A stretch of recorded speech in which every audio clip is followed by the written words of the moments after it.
Hi friends, இந்த வீடியோவில் கேரளா பிரியாணி எப்படி செய்கிறதுன்னு பார்க்க போகிறோம்.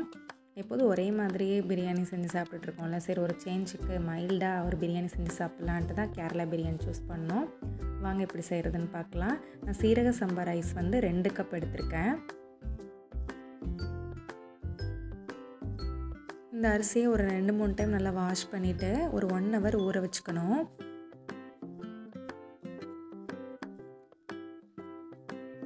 இப்போ இன்னொரு பாத்திரத்தை எடுத்துகிட்டு நான் கோகனட் ஆயில் ஒரு 1/4 லிட்டர் சேர்த்துக்கிறேன். இது கூட 2 ஸ்பூன் கீ சேர்த்துட்டு கொஞ்சம் முந்திரி பொரிச்சு எடுத்துக்கிறேன். அப்புறம் 1/4 கிலோ பெரிய வெங்காயம் நல்லா பொடிசாக கட் பண்ணி எடுத்துருக்கேன். அதையுமே இது கூட நல்லா பொன்னிறமாக வறுத்து எடுத்துக்கணும்.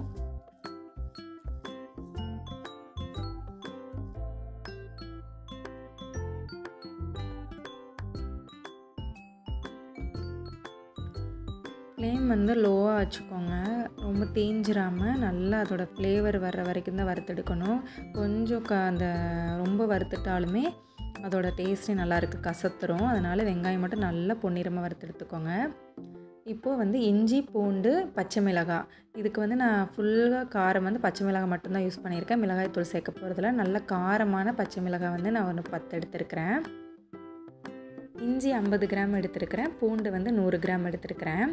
இப்போ ஒரு குக்கர் எடுத்துகிட்டு இப்போ நம்ம அந்த அரைச்ச பேஸ்ட்டை ஒரு 2 ஸ்பூன் இருக்கிற மாதிரி நான் சேர்த்துருக்கிறேன். மீதி அப்படியே தான் வச்சுருக்கேன்.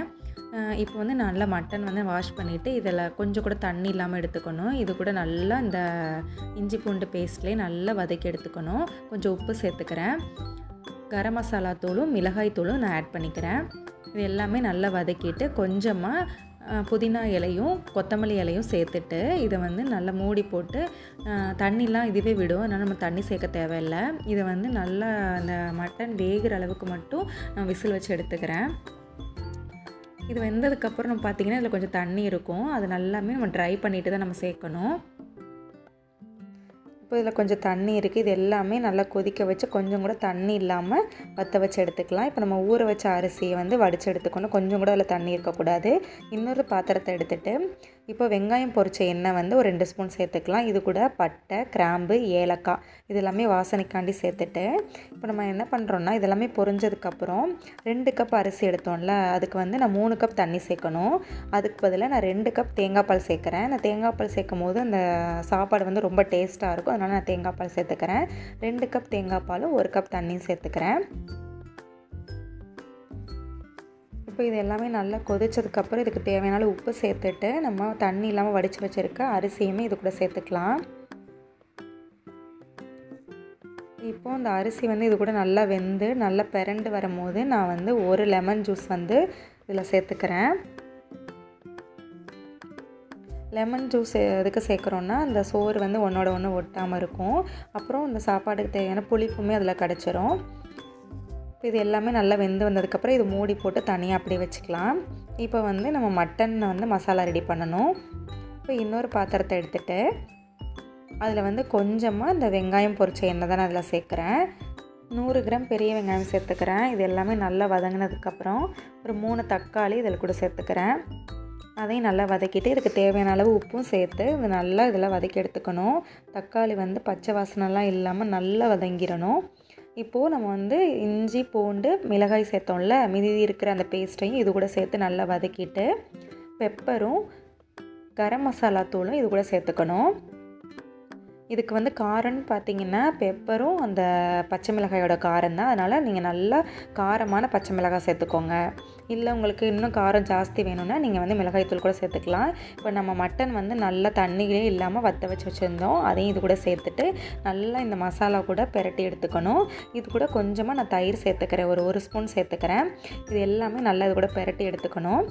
இப்போது நம்ம பொரிச்ச வெங்காயம் இருக்குல்ல, அதையும் சேர்த்துட்டு கொத்தமல்லி இலை, புதினா இது எல்லாமே சேர்த்துட்டு நல்லா ஒரு 5 நிமிஷத்துக்கு பிரட்டிட்டு இப்போ இது அப்படியே தம் போட வேண்டியதான். நம்ம சாதம் வேக வச்சு வச்சுருக்கோம். அதனால் கீழே ஒரு தோசைக்கல் வச்சுட்டு அதுக்கு மேலே நம்ம இந்த மட்டன் மசாலாயும் வச்சுட்டு இந்த வீடியோ 1 பை 1 எடுத்த வீடியோ கட் ஆயிடுச்சு. அதனால் நீங்கள் இந்த மாதிரி பண்ணணுன்னா ஃபஸ்ட்டு வந்து அந்த மசாலா மட்டன் மசாலா இருக்குது, அதுக்கு மேலே நீங்கள் ரைஸ் போட்டுக்கணும். அப்புறம் பொரிச்ச வெங்காயம், அப்புறம் வந்து கேஷ்யூ நட்டு வந்து பொரிச்சு வச்சுருக்கோம், அதையும் சேர்த்துட்டு கொஞ்சம் கொத்தமல்லி, புதினா, நெய், இதே மாதிரி 3 லேயராக 1 பை 1 இதே மாதிரி செஞ்சுட்டே வரணும். செஞ்சுட்டு லாஸ்ட்டாக அந்த பொரிச்ச வெங்காயம், அந்த கேஷ்யூ நட்டு, கொத்தமல்லி, புதினா, நெய் இதெல்லாமே சேர்த்துட்டு கொஞ்சம் கலருக்கு வந்து நான் நெய்யில் வந்து மஞ்சத்தூள் சேர்த்துட்டு அதை வந்து அந்த ஒவ்வொரு லேயர்லேயுமே லைட்டாக தெளிச்சிருக்கேன்.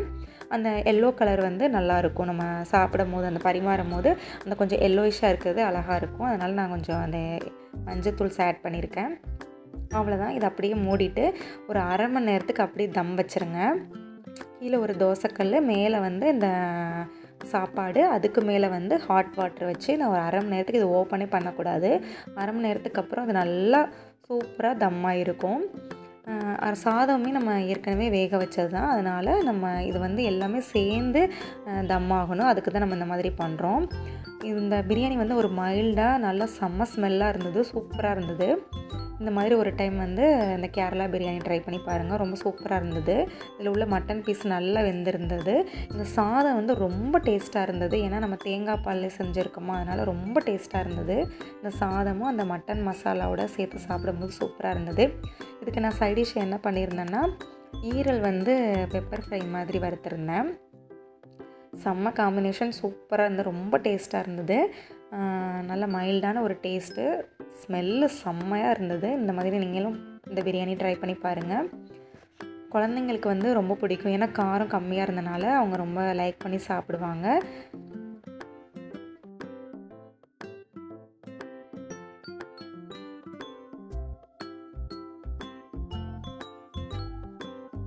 இந்த சண்டே எங்களோட லன்ச்சு கேரளா பிரியாணி வித் ஈரல் பெப்பர் ஃப்ரையோட முடிஞ்சது.